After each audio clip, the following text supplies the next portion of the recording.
সাল্লাল্লাহু আলাইহি ওয়াসাল্লাম বলেন যে বনি ইসরাঈলের তিনজন লোক ছিল। এই তিনজন লোক পাহাড়ি এলাকার মধ্যে সফরে যাচ্ছিল। হঠাৎ করে ওই পাহাড়ি এলাকার মধ্যে ঘূর্ণিঝড় আরম্ভ হলো। প্রবল বেগে বাতাস প্রবাহিত হতে লাগলো। আকাশ অন্ধকার হয়ে বৃষ্টি বর্ষণ হতে লাগলো। ওই তিনজন মুসাফির তারা ওই ঘূর্ণিঝড় থেকে বাঁচার জন্য পাহাড়ের গুহার মধ্যে আশ্রয় নিল। পাহাড়ের গুহার মধ্যে আশ্রয় নেওয়ার পরে প্রবল বেগে বাতাস প্রবাহিত হওয়ার কারণে ওই পাহাড়ের উপর থেকে একটা পাথর গড়িয়ে ওই তিন ব্যক্তি যেই গুহার ভিতরে আশ্রয় নিয়েছিল ওই গুহার মুখটা পাথরটা এসে বন্ধ করে দিল। পাথরটা ওই পাহাড়ের উপর থেকে গড়িয়ে এসে যেই গর্তের ভিতরে তারা আশ্রয় নিয়েছিল সেই গর্তের মুখটাকে বন্ধ করে দিল। যখন বৃষ্টি থেমে গেল, আকাশ বর্ষা হয়ে গেল, ওই তিন ব্যক্তি ওই গুহা থেকে বের হতে চাইল, কিন্তু তারা দেখলো ওই গুহার মুখের মধ্যে একটা পাথর। তারা সকলে মিলে চেষ্টা করলো সেই পাথরটাকে সরানোর জন্য, কিন্তু তারা সেই পাথরটিকে সরাতে পারলো না।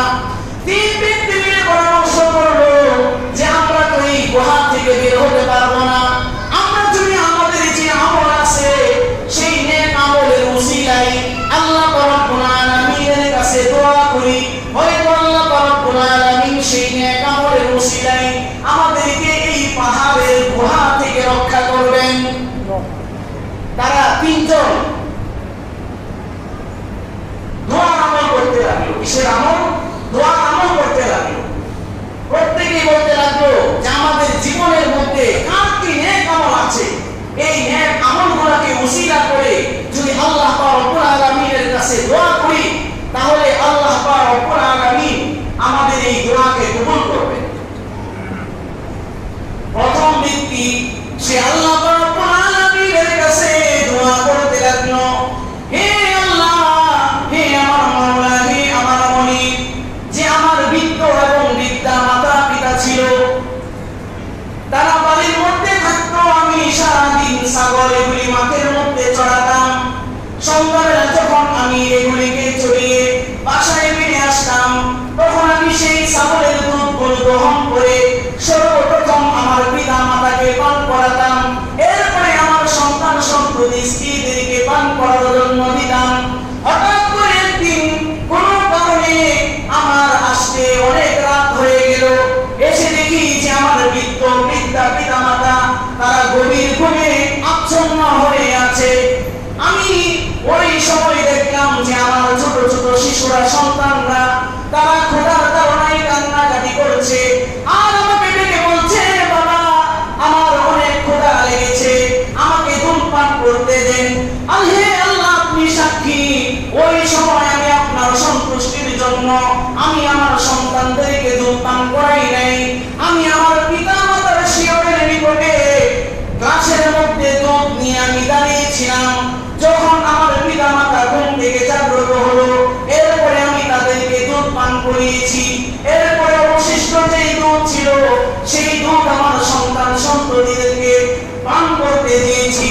হে আমার মাওলা, হে আমার মনিব, আমি ওই দিনের আমলটা একমাত্র আপনার সন্তুষ্টির জন্য করেছি। আপনি সেই আমলের বিনিময়ে এই গুহা থেকে আপনি আমাদেরকে রক্ষা করেন। এই ব্যক্তি দোয়া করেছে, দোয়া করার সাথে সাথে আল্লাহ রাব্বুল আলামিন ওই পাথরটাকে সামান্য সরিয়ে দিলেন, একটু ফাঁকা হয়েছে। ওই চিত্র দিয়ে সূর্যের আলো গর্তের ভিতরে প্রবেশ করতে লাগলো, একটু দুনিয়ার আলো দেখতে লাগলো। এরপর দ্বিতীয় ব্যক্তি দোয়া করতে লাগলো, হে আল্লাহ, যে আমার নিকটে একজন শ্রমিক ছিল, মজদুর ছিল, সে আমার নিকটে কাম করত। হঠাৎ করে সে একদিন আমার কাছে না বলে, তার মজুরি না নিয়ে, তার পারিশ্রমিক না নিয়ে সে হঠাৎ করে উধাও হয়ে গেল, চলে গেল।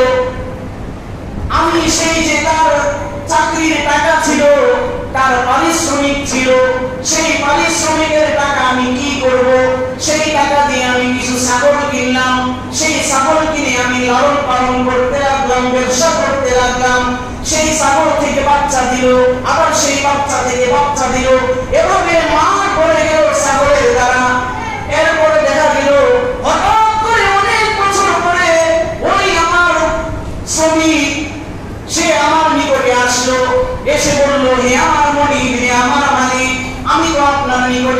করতাম, আমি এখন বিপদে পড়েছি, আমি যে আপনার নিকট টাকা পাইতাম সেই টাকাটা আপনি আমাকে দিয়ে দেন। তখন ওই দ্বিতীয় ব্যক্তি বলতে লাগলো, হে আল্লাহ, হে আমার মাওলা, আপনি তো জানেন আমি ওই ব্যক্তির টাকাটা আমি দিতে অস্বীকার করি নাই। আমি সাথে সাথে বললাম, এই যে মাঠের মধ্যে যত ছাগল দেখতেছো, ছাগলের পাও দেখতেছো, এই সবগুলো তোমার। ওই ব্যক্তি তখন আশ্চর্য হয়ে বলতে লাগলো, হে আমার মালিক, হে আমার মালিক, আপনি কি আমার সাথে মশকরা করছেন? আপনি কি আমার সাথে ঠাট্টা করছেন? তখন আমি বললাম, না না, আমি তোমার সাথে ঠাট্টা করছি না, মশকরা করছি না, বরং তুমি যেই টাকা আমার নিকটে পেতে সেই টাকা দিয়ে আমি ছাগল কিনে ব্যবসা করেছি। ব্যবসার মাধ্যমে ছাগল বাড়তে বাড়তে পুরো মাঠ ভরে গেছে। এই পুরো মাঠের সকল ছাগলগুলো তোমার, যাও এই ছাগলগুলো তুমি নিয়ে যাও। এরপরে ওই ব্যক্তি বলতে লাগলো, হে আল্লাহ, এই কাজটা যদি আমি আপনার সন্তুষ্টির জন্য করে থাকি, তাহলে আপনি এই কাজের ওসিলায় আমাদেরকে এই গুহা থেকে রক্ষা করেন। এরপরে দেখা গেল যে পাথরটা আরেকটু সরে গেল, আরেকটু আরো বেশি ভিতরে আসতে লাগলো। এরপর তৃতীয় ব্যক্তি আল্লাহ রাব্বুল আলামিনের কাছে দোয়া করতে লাগলো, হে আল্লাহ, আমার এক চাচাতো বোন ছিল, ওই চাচাতো বোন অত্যন্ত রূপসী ছিল, গুণবতী ছিল, পরহেজগার ছিল, আমি তার প্রেমে পাগল ছিলাম, আমি তার প্রেমে মত্ত ছিলাম। আমি এক সময় তার সাথে কুকর্ম করার প্রস্তাব দিলাম, সে রাজি হলো না। আমি যখন বারবার বিয়াদবি করতে লাগলাম, চাপাচাপি করতে লাগলাম, অবশেষে সে বাধ্য হয়ে এমন এক টাকার কথা বলল যেটা আমার জন্য দেওয়া সম্ভব নয়। সে আমাকে বলল, তুমি যদি আমাকে এত পরিমাণ টাকা দিতে পারো তাহলে তোমার সাথে আমি খারাপ কাজে লিপ্ত হব। কিন্তু তার উদ্দেশ্য ছিল যে আমি ছিলাম গরিব, এত টাকা আমি জমাতেও পারবো না, দিতেও পারবো না, আর তার সাথে আমি খারাপ কাজও করতে পারবো না। এরপর দেখা গেল যে আমি কাজের মধ্যে চলে গেলাম। সেই যেই পরিমাণ টাকার কথা বলেছিল, অঙ্কের কথা বলেছিল, সেই পরিমাণ টাকা নিয়ে আমি তার কাছে হাজির হলাম। হাজির হয়ে বললাম, না, তোমার নির্ধারিত পরিমাণ আমি টাকা নিয়ে এসেছি, এবার তুমি আমার মনের বাসনা পূর্ণ করো। এরপরে আমি আমার চাচাতো বোনের সাথে আমার খাহেশা, কাম প্রবৃত্তি, কুপ্রবৃত্তি পূরণ করার জন্য, চাহিদা পূরণ করার জন্য আমি তার রানের উপরে উঠে বসলাম। এমন সময় আমার চাচাতো বোন আমাকে ডাক দিয়ে বলল, হে আমার চাচাতো ভাই, আমরা যেই জায়গার মধ্যে আছি এই জায়গার মধ্যে কেউ নাই, কেউ দেখে না, কিন্তু একজন আছেন যিনি আমাদেরকে দেখতেছেন, তিনি হলেন আল্লাহ। তিনি হলেন কে? আল্লাহ। এই জন্য আল্লাহ রাব্বুল আলামিন বলেন, ইন্নাল্লাহা সামিউন বাসীর। নিশ্চয় আল্লাহ রাব্বুল আলামিন তিনি হলেন সর্বশ্রোতা, সর্বদ্রষ্টা। তিনি পানির নিচে যদি কেউ কোনো কথা বলে সেই কথা আল্লাহ রাব্বুল আলামিন শুনতে পান। যদি কেউ আবদ্ধ ঘরের মধ্যে, অন্ধকার রাতের মধ্যে কেউ যদি কথা বলে সেই কথার আওয়াজ আল্লাহ রাব্বুল আলামিন শুনতে পারেন। এমনকি একটা কালো পিপীলিকা কালো পাথরের উপরে রাতের বেলা অন্ধকারে সে হাঁটে, সেই কালো পিপীলিকার অন্ধকার রাতের চলাফেরার পায়ের যে আওয়াজ আছে সেই আওয়াজ আল্লাহ রাব্বুল আলামিন শুনতে পারেন। বলেন সুবহানাল্লাহ। শুনতে পারেন কি পারেন না? এই জন্য বলতেছে যে একজন দেখেন তিনি হলেন আল্লাহ। যখন আল্লাহ রাব্বুল আলামিনের নাম নিল, আল্লাহর ভয় ওই যুবকের ভিতরে এসে গেল। ওই যুবক বলে, হে আল্লাহ, আমি ওই সময় আপনার ভয়ে, আপনার সন্তুষ্টির জন্য আমি আমার চাচাতো বোনের সাথে কুকর্ম করি নাই, খারাপ কাজ করি নাই, আমি তাকে ছেড়ে দিয়ে চলে এসেছি। এমনকি আমি তাকে যে টাকা দিয়েছিলাম সেই টাকাগুলো আমি তার কাছ থেকে ফেরত নেই নাই। আমি সেই কাজটা যদি ওই দিন আপনার সন্তুষ্টির জন্য করে থাকি তাহলে আপনি আমাদেরকে এই কাজের বিনিময়ে এই গুনাহ থেকে রক্ষা করেন।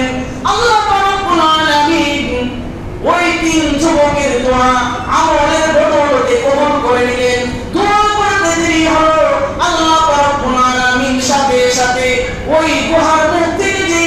ছিল সেই পাথরটিকে সরাইয়া দিলেন আর 3 যুবক ওই গুহা থেকে বের হয়ে আসলো। সুবহানাল্লাহ।